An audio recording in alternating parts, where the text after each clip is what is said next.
Que alegria mais uma vez ter você aqui conosco no Nossas Letras e Algo Mais. Nós estamos aqui para estudar a lição da Escola Sabatina. Estamos estudando o livro de Josué. A lição de hoje é a lição número 5. Deus luta por vocês. E eu gostaria que você ficasse conosco hoje para que nós possamos aprender e extrair lições de fé no livro de Josué.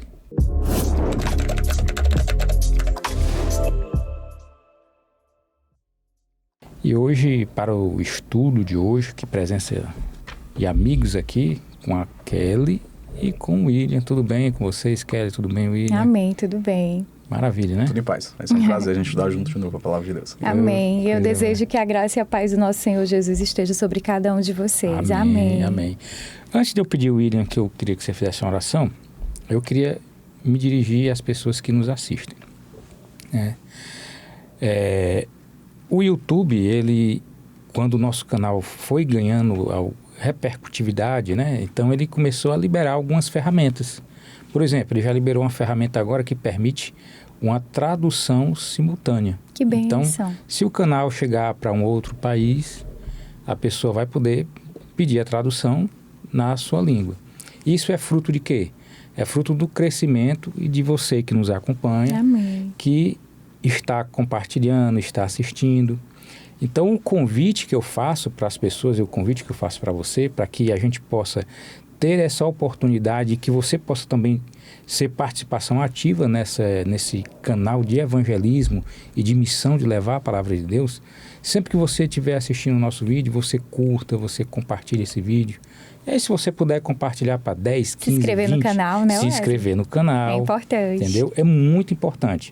E a gente diz isso por quê? Porque ativar as notificações. Porque à medida que o canal vai crescendo, à medida que os vídeos vão sendo compartilhados, vão sendo vistos, o YouTube ele vai liberando mais ferramentas e a gente pode utilizar esse canal como um mecanismo de levar a palavra de Deus para pessoas que tanto precisam.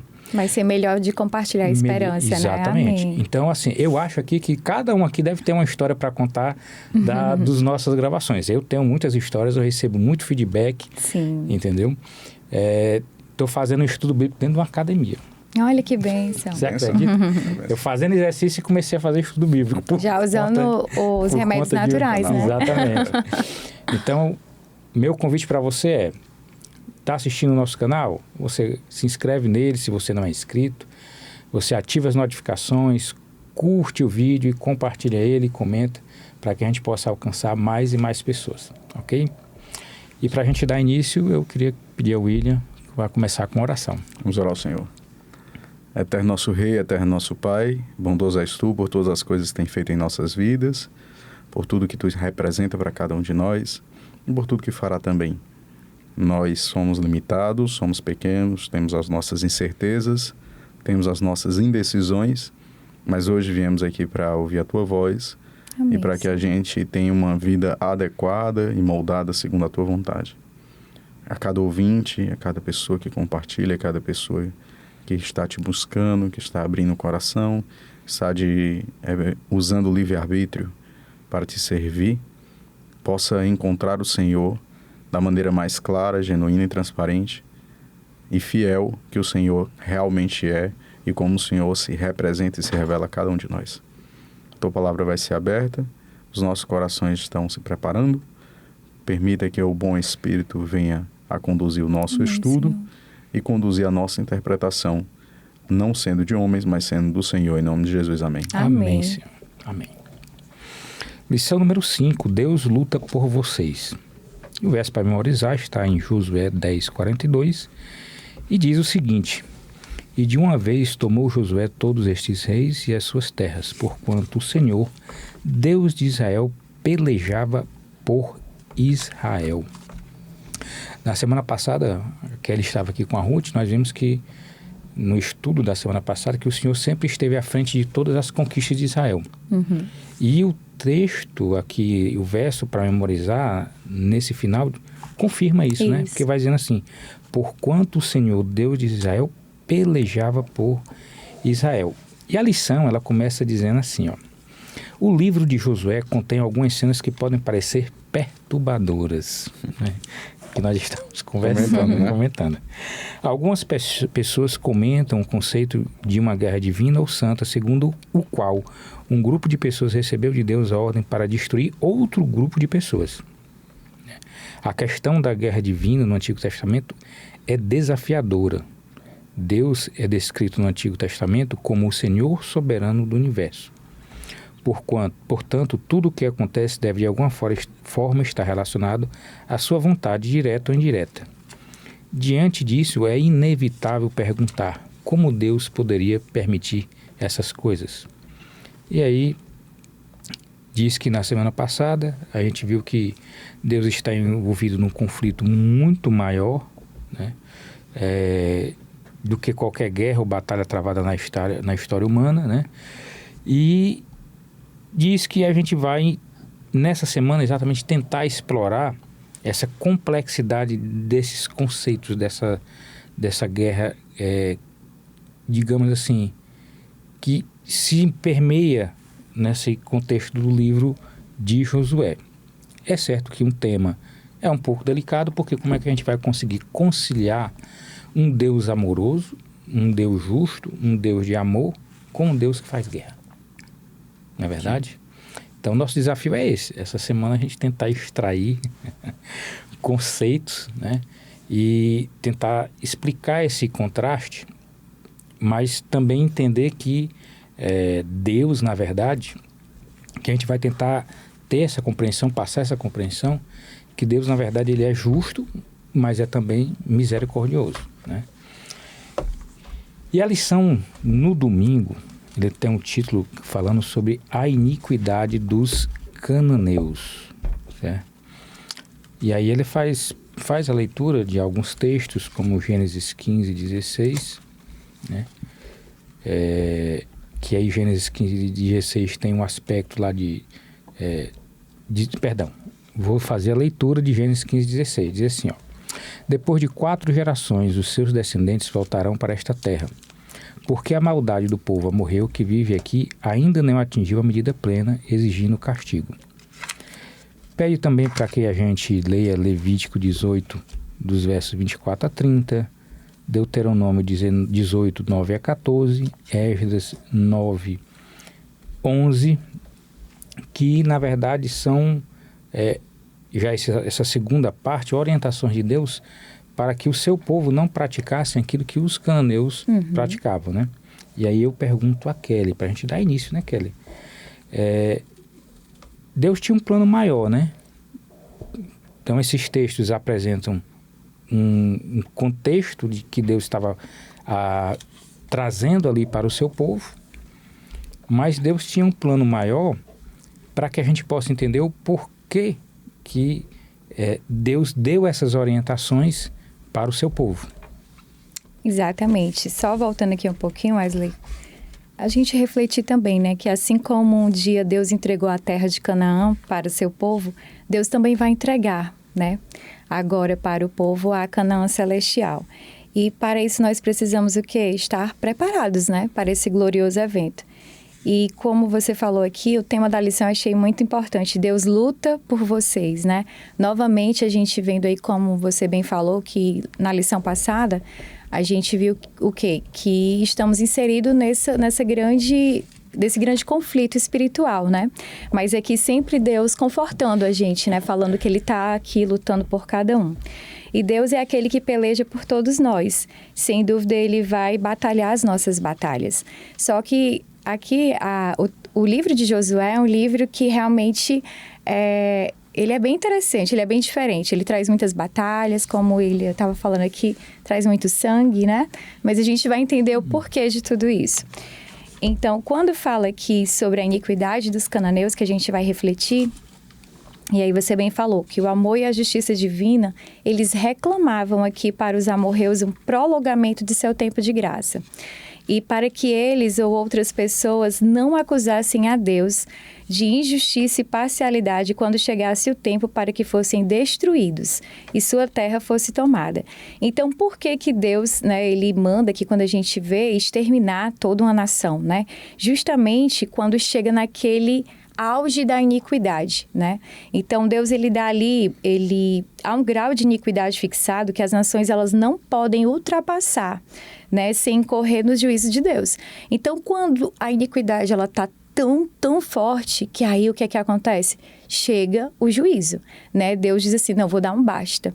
Então, foi justamente isso que aconteceu. Mas, antes disso acontecer, Deus, ele estava o que ali? Dando tempo de reflexão, de arrependimento, através dos patriarcas e profetas, né? Não foi algo assim repentino. Deus, ele deu um tempo.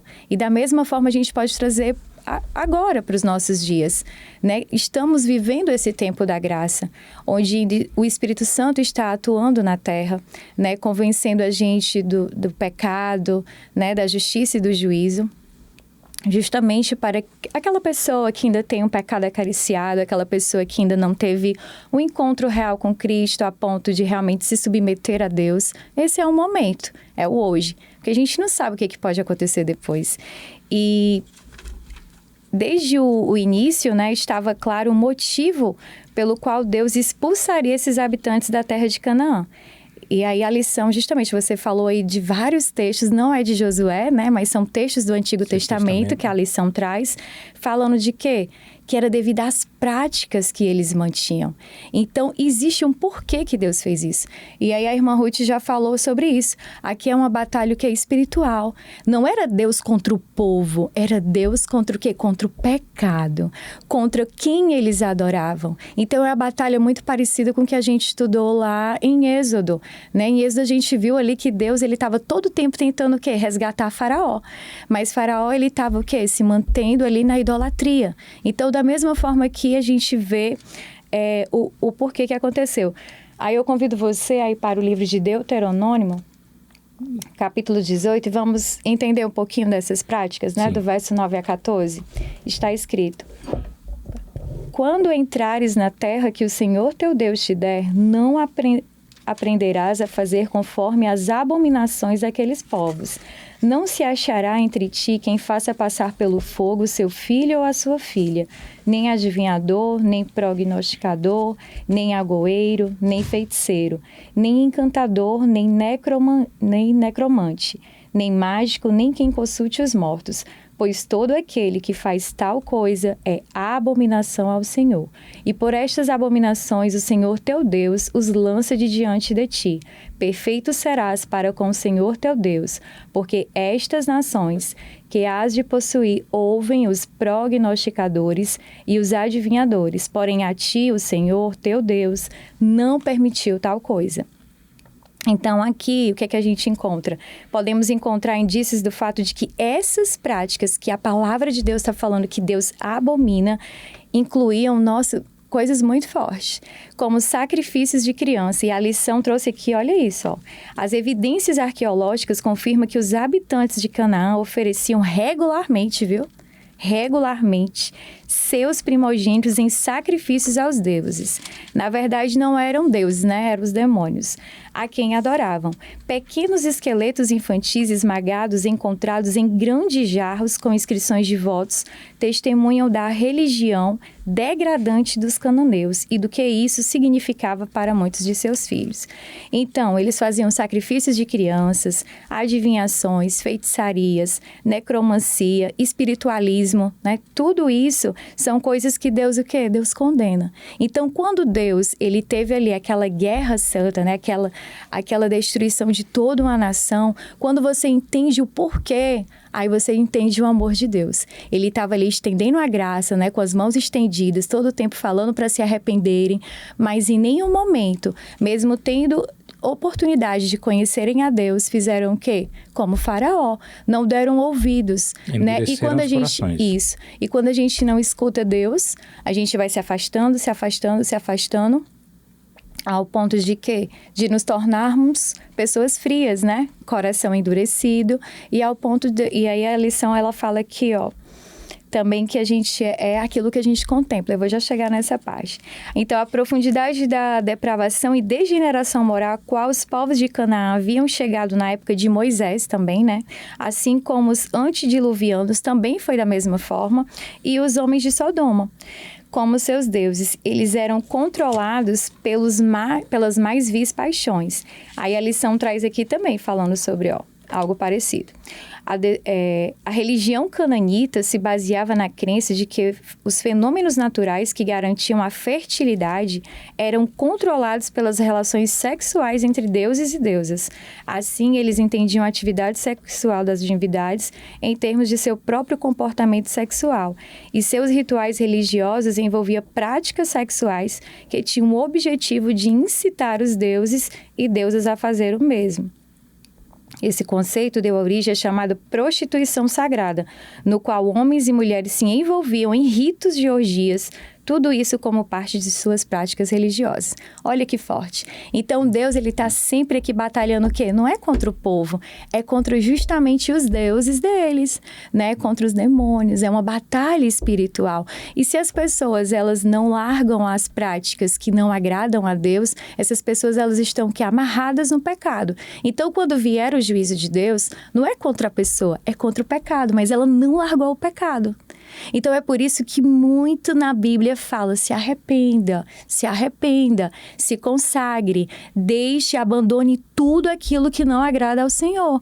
Porque enquanto a gente não abandonar o nosso eu, não tivermos mais tempo com Deus, o que vai acontecer? A gente vai acabar apegados ao pecado. E assim como eles, quando vier o juízo, nós iremos ser destruídos não porque Deus nos destruiu, mas é porque Ele tinha que acabar com todo o mal. Deus é Deus, o nosso Deus é um Deus santo. Então, Ele não vai conviver com o pecado. Então, por isso que a gente está nesse processo de quê? De consagração, né? De transformação. E... Você vê que em Gênesis capítulo 15, né? Ali na época de Abraão, a iniquidade deles não tinha enchido a medida, né? Isso. Deus fala, né? Sim. Assim, ainda não atingiu a medida plena. Isso, ele deu ali um tempo, né? Não atingiu a medida plena. Êxodo capítulo 20, eu gosto desse texto, que diz assim, Êxodo capítulo 20, versículo 5. Não adore nem se prostre diante de nenhuma imagem, pois eu sou o Senhor, seu Deus, sou Deus zeloso, castigo filhos pelos pecados dos pais até a 3ª e 4ª geração daqueles que me odeiam, mas mostro bondade até 1000 gerações àqueles que me amam e guardam os meus mandamentos. 3ª e 4ª geração, suponhamos nós que uma geração, ela acontece a cada 25 anos, seriam 100 anos, né? E aí que 1000 gerações dariam uns 2.500 anos. Assim, eu estou colocando um termo um tanto quanto matemático.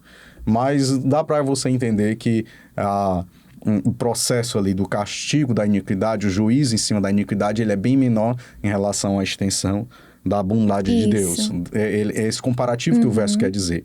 E essa ideia de 3ª e 4ª geração é porque até 4 gerações poderiam conviver naquele período. Né, dentro de então eles aprenderiam os mesmos costumes.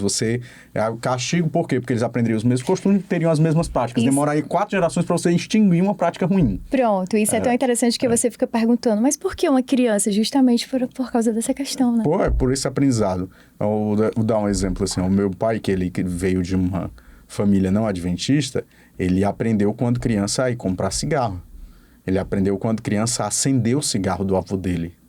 Então, isso você vai ensinando a criança hábitos ruins. Embora ele não tenha fumado, mas ele aprendeu a entregar um copo de bebida, ele aprendeu a fazer esse processo todo, enxergar isso como algo normal. Sim, porque então, fazia parte do contexto, né? Fazia parte dentro do contexto. Como uma criança que é criada dentro dos princípios sagrados, ela aprende que ler a historinha à noite, ao dormir, a história bíblica é normal, juntar as mãozinhas para falar com o Papai do Céu é normal. Então, essa ideia de 3 ou 4 gerações, que passa a mesma estrutura familiar, o mesmo contexto. E Deus faz essa visitação porque demoraria até 4 gerações para que um contexto ruim ele fosse extinto, ele fosse destruído. Houve, em Gênesis capítulo 15, versículo 16, diz que a iniquidade não havia sido, não tinha sido enchida. Você vê como Deus ele estende para que o ser humano tenha o processo de livre-arbítrio e ele possa ter o poder de escolher estar do lado de Deus ou não escolher estar do lado de Deus. E também Deus nos considera seres responsáveis pelas nossas escolhas. Né? Mais ou menos para que você entenda. Eu gosto muito dessa comparação. A soberania de Deus não macula a nossa autonomia. Eu gosto dessa frase. É como um pai que sabe que a criança está brincando no parquinho. Mas ali ele está conversando com a esposa, ele está observando o ambiente. Não significa que a criança não possa pegar um pouco da areia e colocar na boca. Isso. Verdade. Entende? Uhum. Mas ele tá ali vigiando. De repente ela pode até subir ali em cima do escorregador e no lugar de descer pelo escorregador, querer descer pelo outro lado. E de repente ele vai lá e segura. Porque ele está sobre a vigilância. A soberania de Deus, o poder, ele pode chegar a intervir nas nossas atitudes a qualquer momento que ele bem entender. Porque ele é soberano, ele está acima. Ele é bem aquém, além da nossa capacidade. Mas não significa que ele vai intervir em todas elas. Sim. Eu posso colocar areia na boca, eu posso até comer o cocô do cachorro.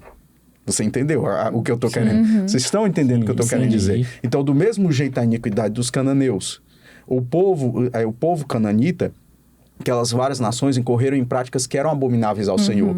E isso eu gosto desse texto, porque no Antigo Testamento Deus já diz assim, sede santos, porque eu sou santo. 1 Pedro capítulo 1, versículo 15, versículo 16, ele repete isso que eu acho que é... Eu estava procurando aqui em Êxodo capítulo... Eu tenho quase certeza que é Êxodo capítulo 19, mas como eu mudei a diagramação da Bíblia, eu não consegui achar o verso. Pedro, em 1 Pedro capítulo 1, verso 15 e 16, ele repete o que é dito em Êxodo capítulo 19, quando Deus diz assim, sede santos porque eu sou santo. Isso é do Antigo Testamento, não é do Novo. Sim. Só que no Novo Testamento, Jesus, no final do Sermão da Montanha, na metade do Sermão da Montanha, no versículo 45 do capítulo 5 de Mateus 5, 45, ele diz assim, sede perfeitos, como perfeito é o vosso Pai que está nos céus. Que aí vem a questão de amar os inimigos. Eu não vou amar o inimigo, não é porque eu quero, eu acho bonito, ou porque é fácil. Mas é porque eu tenho que me parecer com o meu pai. E o meu pai não é o meu pai que mora lá em casa, o que me criou. É o meu pai que está nos céus. Então, do mesmo jeito, não dava para coexistir um ambiente de pecado na presença de alguém que é santo. Não dava para que... haveria muita contaminação. Eu gosto quando a Bíblia diz assim, vai contaminar a terra, vai contaminar os costumes de vocês. Houve um momento em que esse tumor, né, esse mal do pecado, ele se alastrou de uma forma tal que precisava ser extinto. E aí eu vou finalizar esse primeiro comentário, lembrando para você que quando Adão e Eva pecaram, uma primeira providência foi tomada, e imediata. Foram colocados querubins na árvore da vida, tá? Porque a árvore do conhecimento do bem e do mal eles já tinham comido. Isso. Por que colocaram na árvore da vida? Porque a imortalidade deles era parcial. E a partir do momento que eles pecaram, e eles fossem comer da árvore da vida, o pecado seria um conceito eterno. Imortal, eterno. Deus deu limite ao pecado. Amém. Deus deu limite a Satanás. Deus deu limite ao mal. Isso é o que pode confortar a nossa vida hoje, aquecer o nosso coração. Sim, Amém. Que era exatamente aquilo que nós estávamos comentando, né? Que eu até falei. Sim. Se você botar na balança a questão da justiça de Deus e da misericórdia dele, a misericórdia de Deus, ela tem um limite, ela não é eterna. Porque vai chegar um momento que vai ser precisar do juízo, né? Vai precisar do juízo. Então, assim, ela se estende até o momento que o juízo acontece, né? Exatamente. Né? Aqui, outro texto me chamou a atenção, lá em Levítico 18, 25, no final que ele diz assim, e eu os vomitarei da terra que vai ser de vocês. E aí lembra o quê? Laodiceia. Eu ia pegar o texto agora. Laodiceia, Apocalipse 3, né? Parece né? Morno. Eu queria que você fosse frio ou quente, mas você é morno. Eu estou a ponto de vomitar da minha boca. O frio ou quente, é só a pincelada de Laodiceia. O frio ou quente eu queria que você tivesse uma postura... Uma decisão, né? Determinada. Isso. Ou você fosse A ou você fosse B. Sim. Mas ficar em cima do muro me dá ânsia de vômito. É forte. Ou seja, ficar em cima do muro não dá para você ter parte comigo. Não tem como. Não ser genuíno. Você não é inteiro. Você é misturado. Em outras palavras. E a gente precisa muito de oração para... Isso. E você vê que a prática, por exemplo, quando a lição fala aqui, e até a Kelly falou, que eles ofereciam regularmente seus primogênitos em sacrifício aos deuses, olha a contrafação. O que é que acontecia com o primogênito de Israel? Ele era consagrado ao Senhor. Consagrado ao Senhor. Dia. Tanto dos animais como... Então, aqui só reforça e confirma exatamente o que a Kelly falou, que essa contrafação era completamente... dizia respeito a uma guerra espiritual. Isso. entendeu? Então não era uma guerra contra o povo, Isso. era uma guerra espiritual. E aquele povo, infelizmente, se utilizava dessas práticas, né?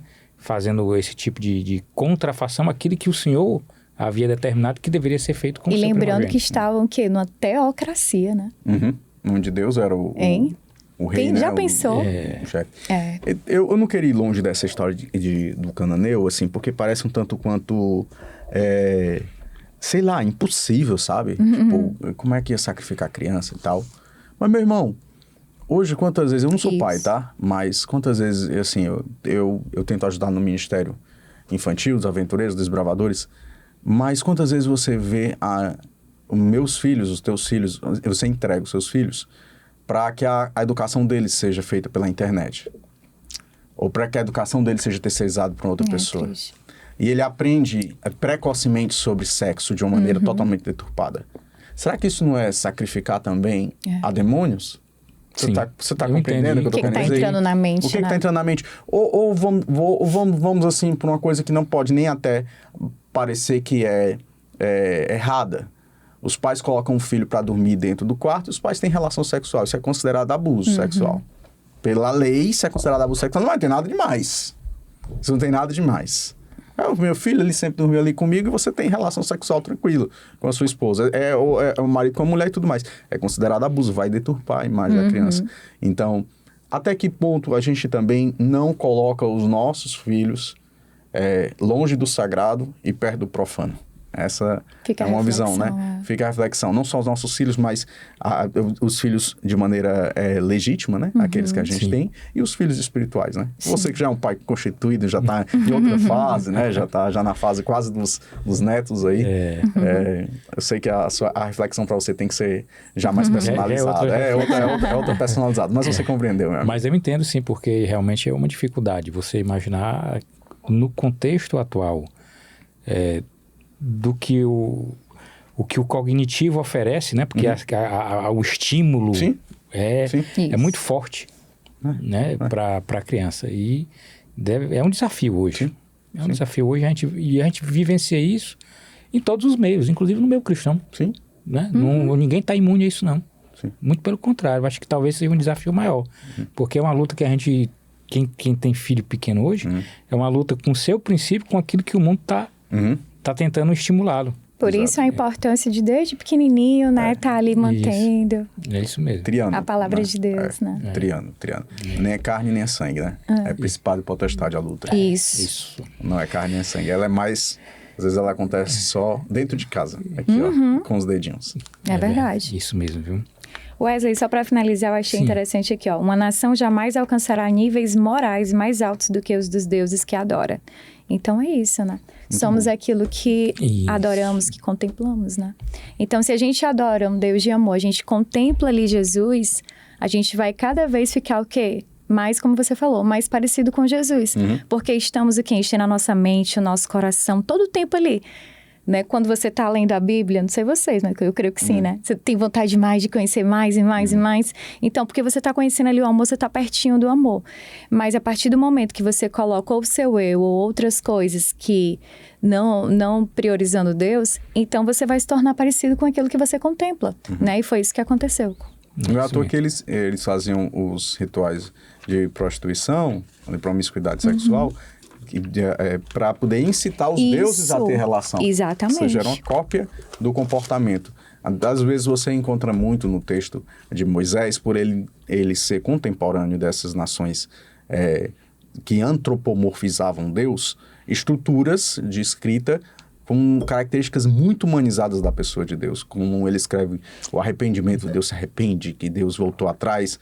São estruturas de escrita que você tem que ir para realmente a exegese do texto e tentar extrair o que ele quis dizer. Porque não dá para você conceber a ideia de um Deus volúvel a esse ponto. Mas era como ele conseguia descrever. Como também João, quando ele vai descrever Jesus, ele diz, é como um latão polido. Isso. Né? Um latão polido para a gente não tem essa significância toda. Aí a gente vai ter que também entender a capacidade de cada um. É isso mesmo. A lição na segunda-feira tem o título O Juiz Supremo. Remete a Gênesis 18:25, né? Falar sobre Sodoma e Gomorra. Salmo 7:11, né? Dizendo que Deus é um Deus justo. Salmo 56, dizendo que Deus é juiz, né? E assim, o que esses versos, eles falam sobre esse caráter moral de Deus e o papel dele como juiz, né, Kelly?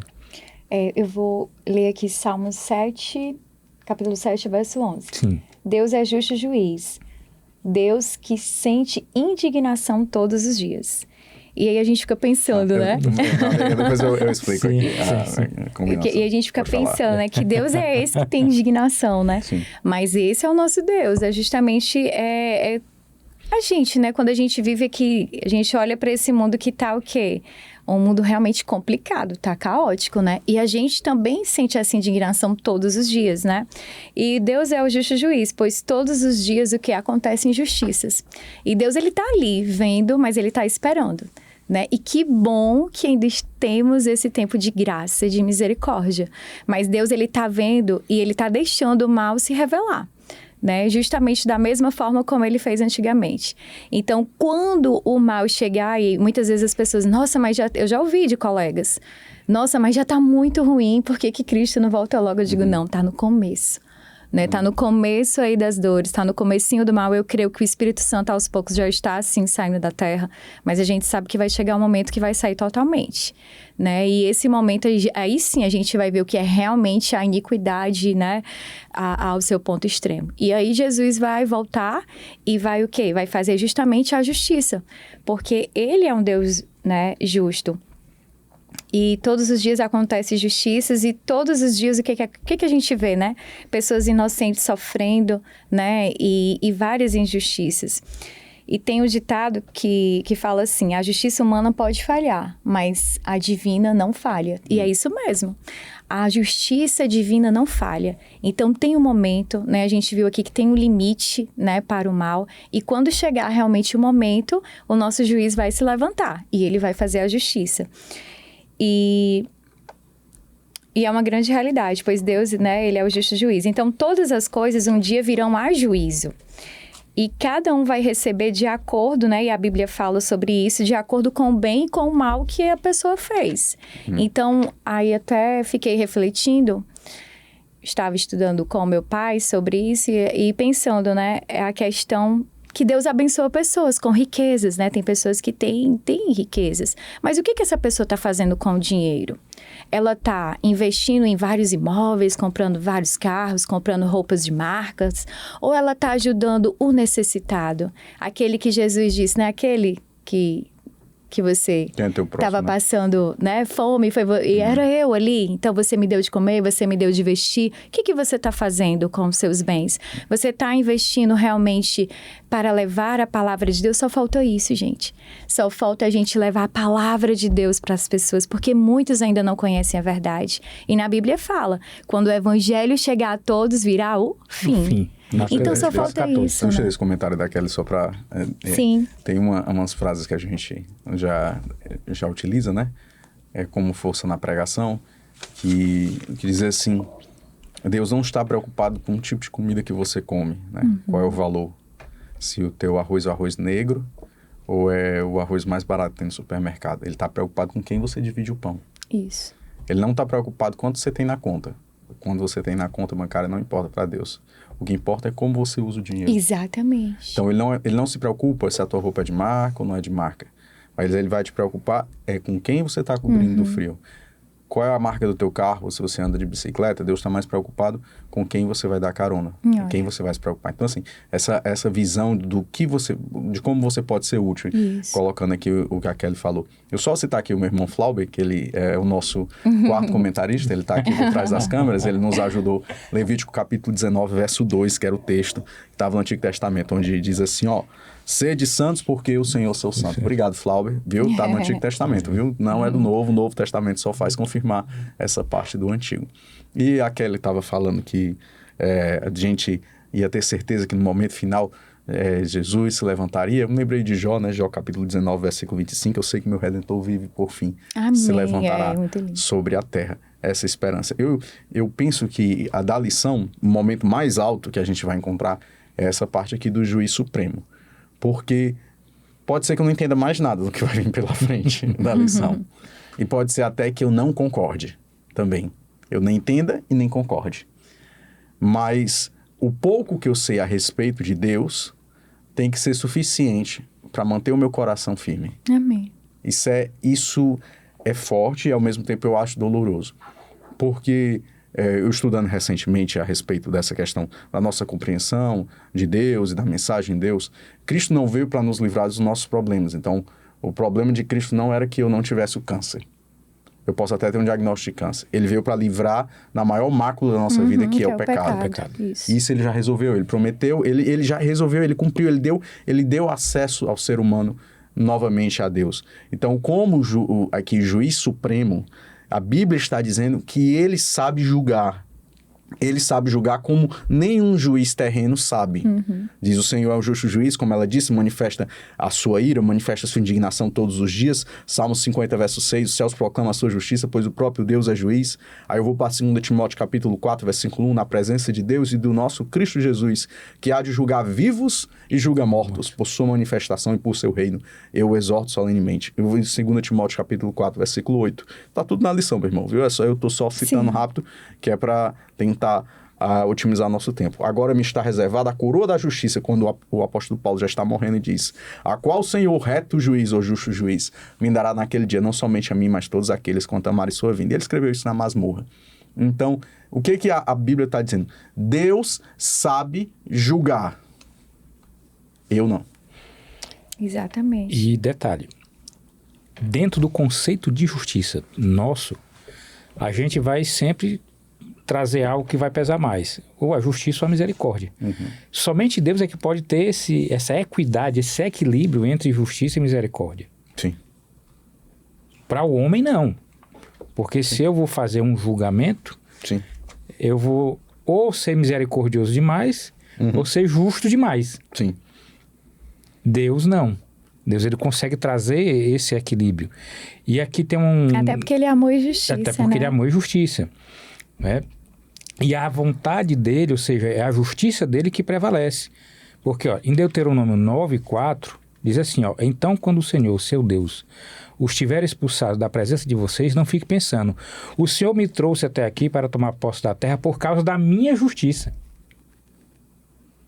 Não foi. Não foi. Não é a justiça dele. Na justiça dele. No verso 5, continua dizendo assim: não é por causa da sua justiça ou da honestidade do seu coração que você vai entrar e possuir a terra. Ou seja, não era porque o povo era bonito, ele era maravilhoso, ele era os escolhidos, ele era os mais santos, não. Era porque Deus era santo. E Isso. ele é o juiz supremo. E ele faz justiça com equidade porque ele é santo e justo ao mesmo tempo, né? Exato. Tanto é que todas as vezes quando Moisés ele vai orar, ele diz assim: Senhor, e as outras nações vão dizer o que a respeito de ti?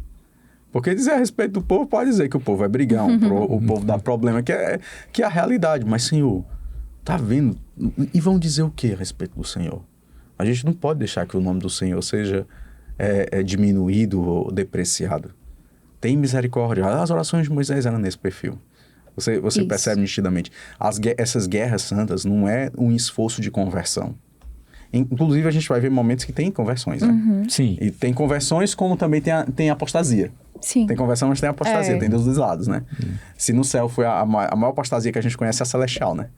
Que é uma terça parte, que ninguém sabe a porcentagem, só sabe que é uma terça parte. É 33% e aí a quantidade absoluta ninguém sabe. A maior apostasia é a celestial. Então, tinha apostasia, mas tinha conversão. E essas guerras não eram esforço de conversão e também não era expansionismo. Deus não estava pedindo para aquele povo eles agregassem terras e fosse o maior império, o Império Babilônico, grego, assim, sucessivamente. Não. Aquilo era um processo de desapropriação. De saia do local onde é a terra prometida. Basicamente era isso. Deixar o local puro, né? Que aí já vem aqui para a terça-feira, que diz assim, ó: o propósito original de Deus para os cananeus não era aniquilá-los, mas, em vez disso, desapropriá-los do território. E aí vem o ponto de interrogação, né, William? Desapropriação ou aniquilação? Olha aí, a Kelly gosta de comentar essa parte aí. Eu vou deixar contigo, viu? Isso aí é mais forte. Espinhoso, né? Espinhoso. Não, a gente vai falar, é só pra... Deixar ele começar, viu? Desapropriação, aniquilação. Certo. Posso Pode? A gente estava fazendo o comentário aqui, antes de iniciar aqui, né? A gente estava conversando e eu usei aquela metáfora das frutas, né? Sim. Uhum. Né? Então, o que é que acontece? Você tem um cesto com frutas e tem aquela fruta que está apodrecendo ali, ou podre, e você vai esperar que as outras também apodreçam? Não, né? Uhum. Você tem o quê? Você tem que tirar. A sua intenção inicial ali, né, era uma, mas por uma circunstância qualquer, você teve que tomar uma providência diferente. Então, a gente viu aqui quais eram as práticas daquele povo, e aí Deus não tinha interesse em aniquilar aquele povo. Uhum. Ele tinha interesse, na verdade, era na conversão daquele povo. Uhum. E aí o que é que acontece? Mas aquele povo não se converteu. Uhum. Aquele povo iria ser a fruta podre que estaria ali no cesto. Que ia contaminar, né? Que ia Influenciar. contaminar. Uhum. Então, se o projeto original de Deus, assim como o projeto original dele foi mas veio o pecado, o projeto original de Deus para aquele povo, ao meu entender, não era de aniquilação, não era de destruição. Tanto é que ele estendeu um tempo de... Isso. Tanto de que ele graça, estendeu, né? Misericórdia. No capítulo lá de Êxodo. Então, só que no decorrer do caminho, a coisa mudou de rota e foi necessário que haja também uma mudança de atitude. Uhum. É como se você tem aqui copos de barro e tem um copo que está cheio de veneno. Sim. Você vai derramar o veneno e botar água dentro? E tomar? E tomar? Não, por quê? Não tem Porque ele já está como, contaminado. Sim. A contaminação ali já, vou dizer assim, já impregnou. Uhum. E ele não tem solução. Foi visto que não tem solução. E talvez dentro dessa justiça suprema de Deus... Mas para Deus tudo tem solução. Não é? Alguém pode tem um texto. Tem alguém que pode estar pensando nisso daí, né? Eu tenho um texto aqui também. Eu estou com um texto que o Espírito Santo me soprou. Soprou. Todas as coisas cooperam para aquele que... Para o bem daqueles que são chamados segundo o seu propósito. E é diferente o contexto ali, porque o verbo é diferente, né? Sim. Na verdade... Todas as coisas cooperam conjuntamente para o bem daqueles que são chamados segundo o seu propósito. Eu vou achar esse texto agora aqui para ti, para a gente poder falar direitinho, que eu acho que tem uma parte que eu estou esquecendo. Vai, mas continue, Wesley. O Espírito Santo já passou por aqui dois textos já. Então, assim, quando a lição diz assim, o propósito original de Deus, vou repetir, para os cananeus não era aniquilá-los, mas em vez disso desapropriá-los do território, né? Eu entendo que aí, como a lição mais à frente diz, que dizendo assim, se levanta a questão, se o propósito inicial era expulsar os habitantes, por que os israelitas tiveram que matar essas pessoas, né? A lição faz esse questionamento, claro. Entendeu? E aí eu volto para a questão. Há momentos em que há necessidade de você eliminar aquilo que vai contaminar. E é justamente a idolatria que ia corromper ali, né? Eu lembro, assim, quando às vezes eu tava com pouca laranja, eu ia fazer um suco de laranja, e eu não via que metade dela estava meio podre. Mas quando eu ia tomar o suco, é uma sensação desagradável. Basta só uma, né? Às vezes só a metade. Né? Só a metade. Se depender de quanto ela tiver já consumida, fica uma situação extremamente desagradável. E qual é o grande problema disso daí? É que depois que você espremeu todas, que estão todas juntas, ali no copo de suco, como é que faz? Não dá para separar. Para separar. Não dá. Eu não tenho nenhuma metodologia para separar. Eu gosto desse texto aqui de Gênesis capítulo 18, versículo 25, porque ele dá base para que a gente comece o comentário já sabendo qual é a postura de Deus e não a postura do que aparentemente parece. Longe de ti fazer tal coisa, matar o justo com o ímpio, tratando o justo e o ímpio da mesma maneira, longe de ti não agirá com justiça o juiz de toda a terra. Isso aqui era um dos clamores que Abraão estava fazendo em relação a Sodoma e Gomorra, até que ele vai perguntando, Senhor, se tiver 50 justos, aí ele vai descendo, ele desce até 10, porque 10 é considerado o mínimo. na Bíblia. Por isso que são 10 mandamentos. É o Isso. mínimo a se fazer. Por isso que o dízimo é 10%, que é o mínimo a se dar. 10 é um número considerado mínimo dentro dos judeus. Então, você vê que ele não chega até um justo, ele chega até 10 justos. Porque era o mínimo. Deus disse assim, se tiver 10, eu poupo a cidade toda. Mas não tinha 10. Infelizmente. Então, estava tudo contaminado, aquilo ali. E tem outro texto que diz que Deus não se compraz na morte do ímpio. Não é do interesse dele o ímpio. Porém, pecado tem que ser extirpado. Isso. Tem que ser acabado. E como a Kelly falou, se você não larga o pecado e está abraçado nele, você vai acabar sofrendo o dano colateral de ser extirpado para o pecado. Isso. Tem um texto aqui do final do livro de Apocalipse que diz que Satanás será... os ímpios serão lançados no lago de fogo que é preparado para Satanás e os seus anjos. Eu estou procurando aqui o texto, já encontro. Que será lançado no lago de fogo que é preparado para Satanás e seus anjos. O lago de fogo não é preparado para os seres humanos. Ele é preparado para Satanás e seus anjos. Isso. Mas você pode participar dele. A partir do momento... existe uma porta aberta para você participar dele. Se você assim desejar. Do mesmo jeito como os cananeus, existia uma porta aberta para que eles se convertessem. Se você der uma olhada no livre-arbítrio, na lição de quarta-feira, onde Deus diz para o povo de Israel, a toda cidade que você for chegar para combater, primeiro oferece paz. Isso. Primeiro tu manda mensagem de paz, ou seja, primeiro tu apresenta o evangelho. Primeiro tu apresenta as boas novas. Agora, se não quiser... Aí eu lembro de Jesus quando disse que fosse pregar, né? Eu lembro que ele manda os discípulos 2 a 2 a pregar, e quando não te receberem em alguma cidade, tu bate as sandálias dos pés como testemunho em relação àquela cidade. Lembra? Sim. Então, a primeira intenção de Deus é reconciliação. Exatamente. É paz. Tanto é que Raabe... Ele queria restabelecer a paz, né? Tanto é que Raabe é aceita.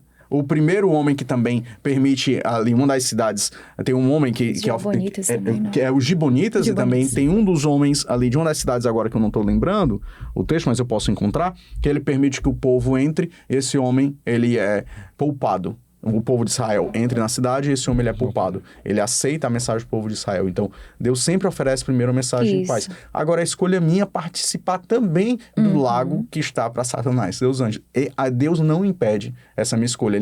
Ele não corta a minha autonomia. Vai lá, Wesley. 2 Pedro 3,9 diz assim: ele não está sendo vagaroso com a sua volta prometida, embora muitas vezes pareça assim. Mas ele está esperando com paciência, porque não quer que ninguém pereça e está dando mais tempo para os pecadores se arrependerem. Muito bom.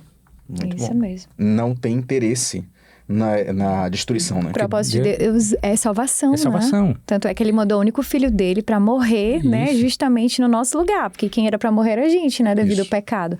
Mas não. Ele foi ali substituto, né? E justamente o quê? Para nos dar a salvação. Agora, permanecer com ela aí é uma decisão, né? Ele deu. Mas permanecer, aí vai ser a nossa vida. Isso. Se a gente permanecer na videira, ou seja, permanecer em Cristo, a gente vai conseguir, porque a gente viu durante toda a lição o quê? Que Deus pelejará por nós. Ou seja, é Ele que vai lutar as nossas batalhas. É fácil ser cristão genuíno? Não. Mas quem vai te fortalecer é quem? O Espírito Santo. Então, a gente precisa se esvaziar para Ele poder preencher, né? E a lição que fala sobre o livre-arbítrio, ela tem um parágrafo que diz o seguinte, ó: desde o surgimento do pecado no mundo, não há neutralidade. Ou estamos do lado de Deus, ou contra ele. Um lado leva a vida eterna e outro a morte eterna. É 20:10, não? 20:10. Apocalipse Pronto, 20:10. eu ia procurar agora. Obrigado, Kelly. Eu estava faltando. Apocalipse capítulo 20, versículo 10, vai dizer: então o diabo que tinha enganado foi jogado dentro do lago de fogo que queima com enxofre, onde já tinha sido lançados a besta e o falso profeta. Eu estou procurando que diz que o lago é preparado para Satanás e seus anjos. Sim. Diz aqui em Romanos capítulo 8, versículo 28, que era o texto que o Wesley estava querendo: sabemos que tudo quanto nos acontece está operando para o nosso próprio bem, se amamos a Deus e se estivermos ajustados aos seus planos. As coisas que operam para o bem, quando? Quando nós amamos a Deus e estivermos ajustados aos seus Deus planos. em primeiro lugar, né? Você lembra quando Jesus estava sofrendo a tentação com Satanás? Satanás diz assim: mas não está descrito lá que se tu se jogares daqui para baixo, ao Senhor dará ordens para que os teus anjos te guardem. Só faltou o versículo final. Em todos os teus caminhos. Só faltou essa partezinha do versículo. Tirando uma parte fez toda a diferença. Ele só esqueceu que os anjos do Senhor estão para nos guardar em todos os caminhos de Cristo. Em todos o caminho de Deus. Esse texto está em Salmos. Olha como faz diferença. Não é em todos os meus caminhos. É nos caminhos dele. Não é a partir do momento em que eu escolho ir para um ambiente ou um local onde eu prefiro que a presença de Deus não esteja, ou eu já vou para um local como... Você acha que quando Saul foi consultar a necromante, né? Se ele foi consultar a necromante, ele já pediu já que o anjo dele nem fosse. Isso. Que não era bem-vindo o anjo naquele lugar. Então, do mesmo jeito, os anjos do Senhor estão dispostos a nos guardar, a fazer a nossa guarda, a ser os nossos sentinelas, em todos os caminhos de Cristo. Porque eles são operadores, eles são mensageiros que nos ajudam no processo da salvação. 20:14. 20:14. Obrigado, dá certo. Obrigado, Kelly. Eu acho que é isso. É um ajudando o outro.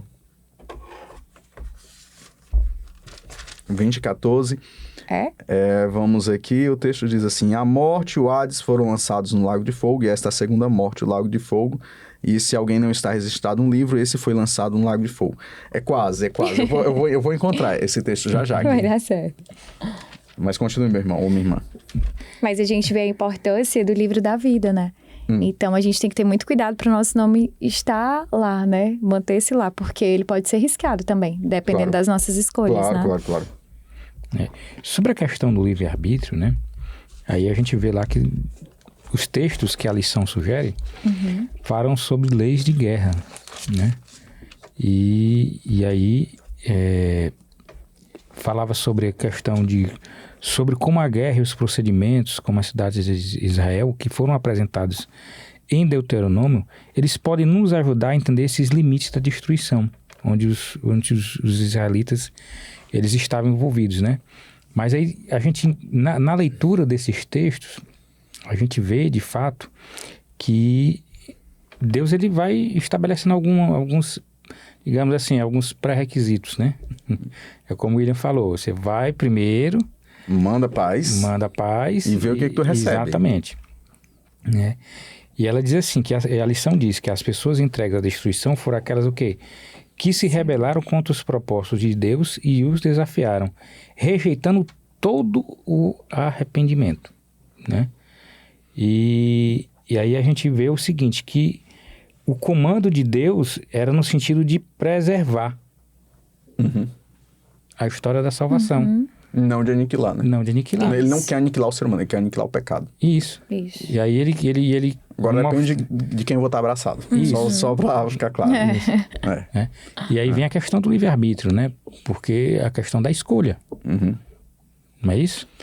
E foi o que aconteceu com Acã, né? Isso. Acã ali pegou uma coisa que achou que não ia dar muito problema. Que Deus disse lá, ali vocês não peguem nada, né? Mas a importância do que é o assim diz o Senhor, né? Isso. Eu fico, às vezes, me questionando. Porque a gente relativiza tanto hoje, no nosso tempo, que, sendo bem honesto, parece que Deus se tornou um adolescente bobo apaixonado por nós. É o Deus impressionante que não mede esforços para estar comigo, porque eu sou o suprassumo do que sobrou da humanidade. Quando, na verdade, não é que Cristo pergunta se eu quero estar com ele, mas eu que tenho que me perguntar se eu estou ao lado de Jesus. É verdade.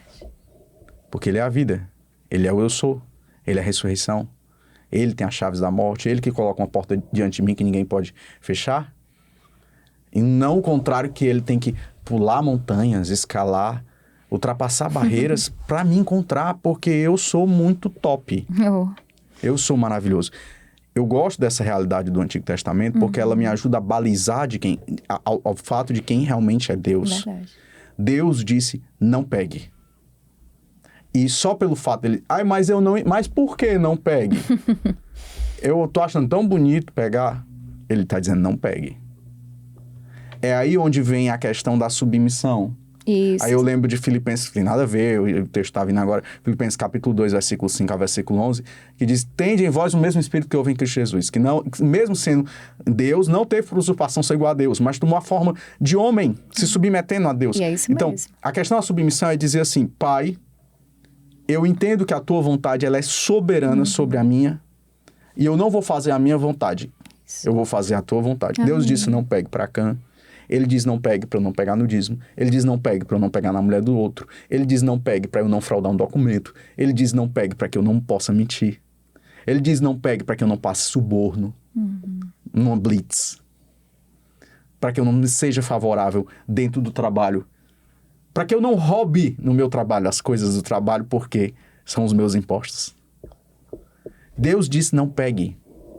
Sede santos, porque você tem que se parecer comigo, Isso. não com você. Refletir o caráter de Deus, né? Isso. Acã pegou. E aí o que foi que aconteceu para você ver como Deus também, me desculpe aqui a expressão, ele não é um moleque. Ele não é um infantil. Aí ele diz assim, vamos guerrear. Ou seja, às vezes a gente quer usar Deus como um amuleto. O Senhor tá do meu lado, eu tô fazendo tudo errado, mas Deus tá aqui comigo porque Ele prometeu, porque é isso, porque é aquilo. Ei, irmão, a Bíblia está dizendo em todos os teus caminhos, vamos emendar nossa vida com Deus, vamos botar o joelho no chão, vamos pedir perdão, vamos confessar. Aí beleza, aí a gente realmente vai ter a certeza da presença de Deus. Que o próprio Moisés disse assim, se tu não for com a gente, eu não vou. Eu não tô sentindo aqui que tu tá gostando do nosso proceder. Não, se o Senhor não for, não dá, eu não tenho coragem, não. Eu não boto o pé na frente aqui, não. E as experiências sem Deus foram todas negativas. Foi só pancada. Só pancada. Só porque tanto é que eles disseram assim, bora levar aí 2.000 homens pra derrubar a cidade ali, que é a cidade de Ai. Ai, deu muito, foi Ai. Foi. Deu muito Literalmente. Ai.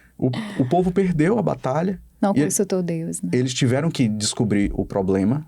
E ao descobrir o problema, chegaram a Acã, viram um despojo.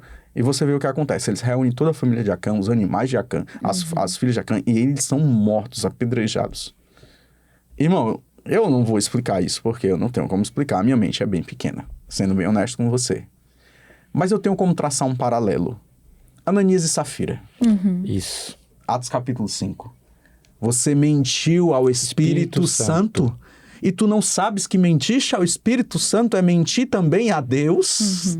Aí olha aí, falando um pouquinho da Trindade, né? Só para colocar aqui embaixo e escrever, Espírito Santo é igual a Deus. Você marca esse texto, Atos capítulo 5, tá certo? O que foi que aconteceu com Ananias e Safira? Imediatamente. A igreja estava embrionária, ela estava crescendo. E ao a igreja crescer, precisava de um juízo iminente. Porque se aquele câncer começasse a se multiplicar, talvez a igreja não conseguiria levantar. Isso. E qual foi o problema de Ananias e Safira? Eles viram que todo mundo que chegava e depositava ali as ofertas recebiam parabéns. Ó. Obrigado, Kelly. Você é maravilhosa. A irmã Kelly aqui deu uma oferta significativa para nós. Vamos botar um insígnia na Kelly. Vamos botar aqui alguma coisa diferente na Kelly. Parabéns, Kelly. Todo mundo... E ficou bonito. Aí eles venderam o terreno, vamos supor, vendeu o terreno por tanto, eu vendi por 100. Mas 100 é muito para dar para a igreja. Bora dar 70, 30 é nosso. Mas quando tu foi vender, tu não colocou no teu coração, tu não fez um pacto no teu coração que tu ia devolver a Deus totalmente. Deus não é um Deus de metade, ou é inteiro, ou você cumpre, ou você não cumpre. Aí você vê a seriedade do que é você assumir. Inclusive diz assim, olha, o terreno era teu. Se tu não quisesse, você não vendia, não precisava. Não precisava ter feito não, isso. Era... Morre Ananias e morre Safira. Então, assim, tem um texto de Gálatas, capítulo 6, versículo 7, que me conforta a olhar o mundo e muitas vezes achar que Deus está dormindo. Sendo bem honesto com você. Quando eu passo o scroll do Instagram, eu tenho uma sensação gigantesca que Deus está dormindo. E que Deus, parece que Ele não está ouvindo as orações. Com as atrocidades que a gente escuta todos os dias e vê. Mas é justamente ainda o tempo da graça, né? Ainda muita gente ainda não conhece, infelizmente. Temos aí países que ainda não, né, precisam do evangelho. E é só o começo, viu? Dói. Mas nosso Deus não dorme, a Bíblia fala isso. Não né? dorme, aí é o texto que eu ia dizer, Gálatas capítulo 6, versículo 7, diz assim, de Deus não se zomba. Tudo que o homem semear, isso também se fará. Isso. E aí eu entendo que Deus, ele é muito maior do que eu consigo entender. E do que a minha mente e as minhas palavras conseguem compor a respeito dessa história de Acã e a respeito da história de Ananias. Ele oferece paz, ele oferece reconciliação, ele oferece um caminho, uma porta aberta. Mas eu vou ter a minha possibilidade de estar ao lado de Jesus ou não. E aí eu encontrei o texto para eu fechar esse comentário. Mateus capítulo 25, versículo 41. Falando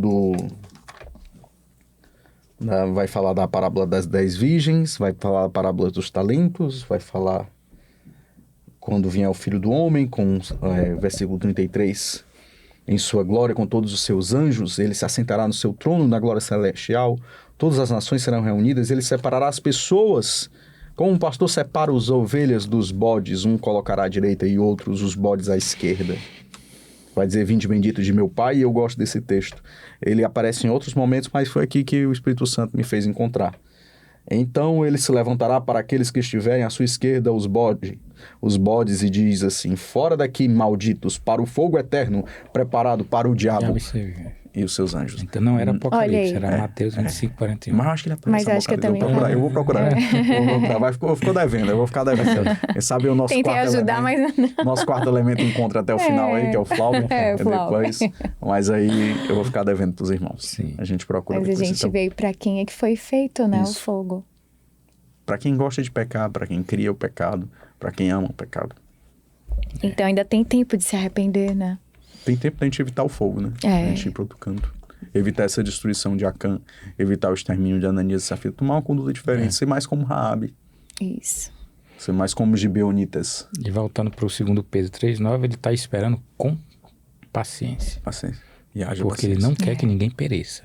Amém. Isso. Não é isso mesmo? E haja paciência, né? E haja paciência. É. Que só se explica por Deus. Porque dentro da nossa limitação humana, a gente não consegue explicação, não. Né? Mas embora a lição tenha falado de guerras, no fundo, tudo que Deus quer é converter o quê? Para a paz. Isso. Não é isso? E a paz só existe onde há justiça, né? Exato. E aí a lição nos fala aqui, vem falando aqui de Isaías 9,6, quando diz, pois nasceu um menino, um filho nos foi dado, ele recebe todo o poder, o governo de toda a terra. E ele será chamado de maravilhoso conselheiro, Deus poderoso, Pai eterno e príncipe da paz. Lá em Isaías 11, capítulo 1, do verso 1 ao verso 3, também fala, né, sobre a questão da justiça e traz a questão da justiça com relação também à paz. Né? E lá na frente vem contando a história é boa essa aí, a história de 2 Reis. Isso é boa. Vai lá, William. Posso? Pode. 2 Reis 6,16, acompanha, irmão. O 6,16. profeta respondeu, não tenha medo, aqueles que estão conosco são mais numerosos do que os que estão com eles. É Eliseu. Eliseu orou e disse assim, abre os olhos dele, Senhor, para que ele veja, do ajudante de Eliseu. Então o Senhor abriu os olhos do rapaz, quando olhou e viu as colinas cheias de cavalos e carros de fogo ao redor de Eliseu. Quando os arameus desceram na direção de Eliseu, ele orou ao Senhor, fere estes homens de cegueira, Senhor. Ele os feriu de cegueira conforme Eliseu havia pedido. Eliseu lhes disse, este não é o caminho, nem esta cidade que vocês procuram. Sigam-me, eu os levarei ao homem que vocês estão procurando. E os guiou até a cidade de Samaria. Assim que eles entraram, Eliseu orou novamente para abrir os olhos dos homens. Então o Senhor abriu os olhos e eles viram que estavam dentro de Samaria. Quando o rei de Israel os viu, perguntou a Eliseu, é para matar? Devo matá-los, meu pai? É para matar? Ele respondeu, não. O rei costuma matar prisioneiros que captura com a espada e o arco. Ordena que lhes sirvam comida e bebida e deixe que voltem ao seu senhor. O rei preparou-lhes um grande banquete e, terminando eles de comer e beber, mandou-os de volta para o seu senhor. Assim, as tropas da Síria pararam de invadir o território de Israel. Versículo Mateus 5,43. Há um ditado que diz assim, ame o seu próximo e odeie seu inimigo. Porém eu digo, amem os seus inimigos, orem por aqueles que vos perseguem. Dessa forma vocês estarão agindo como verdadeiros filhos do Pai que estás nos céus. Porque ele envia a luz do sol tanto aos maus e aos bons derrama chuva sobre justos e injustos. Se vocês amarem apenas aqueles que vos amam, que adianta isso? Até mesmo cobradores de impostos fazem isso. Se vocês forem amigos dos que são amigos, em que diferenciar isso de qualquer outra pessoa? Até pagãos fazem isso, sede perfeitos, como perfeito é o vosso Pai que está nos céus. Grande, né? Ou seja, eu peguei o Novo e o Antigo Testamento, o mesmo princípio. Aqui está o mesmo princípio, que é Jesus dos dois lados. E que é onde eu digo que o Deus do Novo Testamento é o mesmo Deus do Antigo Testamento e do Antigo é do Novo. Só para ficar bem claro, eu fiz o pleonasmo dos dois lados, para a gente poder entender. No lugar de oferecer morte, que o rei já estava acostumado, ofereceram paz. E a paz resultou em paz. E não resultou em guerra. Interessante é isso. Porque eles pararam de invadir o território de Israel. Tem um texto que diz que quando tu ajudares o teu inimigo, tu coloca brasas vivas sobre a cabeça dele. Tu vai acalentar, tu vai acalmar, aplacar a ira dele quando você ajuda o teu inimigo. Irmão, sendo bem honesto, é difícil você amar quem você ama. Agora, se amar quem você odeia, é pior ainda. Tem que ter muito Espírito Santo. É o ponto, eu acho que é mais alto, mais absurdo do que você pode tentar fazer dentro do Evangelho. Quando você deixa que Deus invada o teu coração, invada a tua alma e Ele realmente esteja presente nas tuas estruturas. Deus não tem prazer na aniquilação. Ele é um Deus que luta com a gente, mas Ele luta contra a gente se nós estivermos contra Ele. E aí a gente tem que entender a batalha espiritual, né? Porque quando essa pessoa faz o mal, não é ela, está sendo usada, né? Isso. Então, por isso que temos que ter esse olhar de Cristo, né? Mas só conseguimos ter esse olhar com o Espírito Santo. Então, e eu não sei vocês, mas o meu caderninho de oração, as pessoas não chamam de inimigos, né? Mas os mais difíceis estão lá no topinho, né? Devemos orar assim. João 14, 27, o que é que Jesus disse? Deixo a paz com vocês. A minha paz eu dou a vocês. Não é como a paz que o mundo dá. Isso. Cristo, ele veio ao mundo para trazer a paz, né? Amém. Uma paz que excede todo entendimento. O versículo 17, a gente conhece João 3,16, né? Deus amou o mundo, papapá. E aí o versículo 17, às vezes que a gente não lembra. Que Deus veio ao mundo não para que o mundo fosse condenado, mas para que ele fosse salvo por intermédio dele. Cristo veio ao mundo, Deus entregou seu Filho ao mundo não para que ele condenasse o mundo, mas para que o mundo fosse salvo por intermédio dele, ou seja, para que uma porta fosse aberta. E por essa porta, no lugar da gente ir para o lago de fogo, a gente pudesse ir para o lago de cristal. Olha, paralelo. Que emana do trono de Deus. Amém. Então, eu vou sair de um lago de fogo que está preparado para quem está abraçado com o pecado, e eu vou para um lago de cristal para quem está abraçado com a salvação, para quem está abraçado com Cristo. Amém. E a gente já pode encontrar essa paz aqui, né? Quando a gente aceita Cristo, né? Quando a gente realmente aceita que Ele perdoa os nossos pecados. E aí, quando você se entrega a Cristo, você tem uma paz que é inexplicável. Verdade. Né? Amém. Kelly, William, considerações finais? Eu vou deixar só um verso aqui. Pois não? Eu ia falar um pouco dele, mas eu vou deixar como reflexão. É 1 Pedro, capítulo 2, verso 9. E fala assim: Vós, porém, sois raça eleita e sacerdócio real, nação santa, povo de propriedade exclusiva de Deus, a fim de proclamardes as virtudes daquele que vos chamou das trevas para a sua maravilhosa luz. Então, esse é o convite, né? Deus, ele tá nos chamando pra gente ser o quê? Sacerdócio real. E o que é ser sacerdote? O sacerdote, ele oferecia sacrifícios.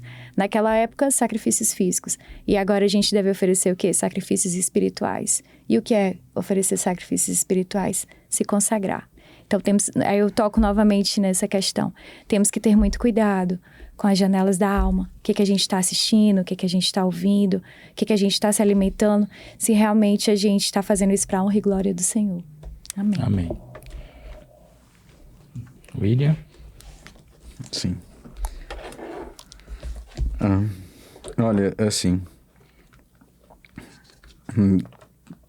paralelo que eu vejo em relação aos cananeus é que, do mesmo jeito que Cristo, ele contendeu, ele tentou de todas as formas ali com Judas, mas não foi possível, né? Satanás entrou em Judas e ele acabou fazendo o que não deveria ser feito. Ele também, de todas as formas, tenta persuadir-nos a abraçarmos a salvação. Mas vamos dizer assim, o maior poder que o ser humano tem é o poder de dizer sim ou não. Ainda nos compete isso. Satanás ele vai tentar de todas as formas nos persuadir para que a gente fique do lado dele e ele consiga mais pessoas para perecer, porque ele já sabe que ele perdeu. E mesmo que no meu coração, no teu coração, a ideia de um Deus que guerreia, que luta, que invade, que destrói, possa ser uma ideia espinhosa, lembre de uma coisa: se ele não tivesse guerreado no céu, porque foi guerra. Isso, começou lá. Se ele não tivesse guerreado no céu, não haveria resolução no problema do pecado.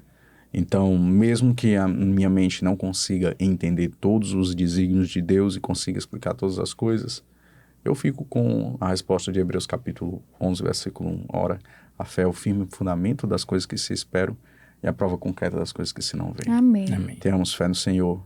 Ele é justo, Ele é um bom juiz, Ele é soberano. Ele sabe o que Ele está fazendo. Eu não sei, mas Ele sabe. Amém. Amém. E eu vou falar duas palavrinhas e meu desejo para você é que a graça e a paz de Jesus permaneça presente na sua vida. Amém, Amém. Senhor Jesus. Kelly, você poderia orar? Sim. Pai querido, Pai amado, muito obrigado, Senhor, porque hoje vimos aqui na Tua palavra que o Senhor é um Deus que luta por nossas batalhas. E sabemos, Pai, que estamos inseridos nesse grande conflito. Mas queremos, Pai, queremos ter uma fé como a fé das pessoas que vimos aqui, dos personagens da Bíblia, Pai, dessas pessoas que eram pessoas de fé. Então, Senhor, aumenta a nossa fé. Toca no coração de cada pessoa, Pai, que participou desse estudo, para que o Espírito Santo ilumine, Senhor, a mente, que abram o coração, que se arrependam, Pai, e que realmente cada um busque uma vida de consagração a Ti, Senhor. Fica conosco, é o que te pedimos e te agradecemos, em nome de Jesus. Amém. Amém. Amém.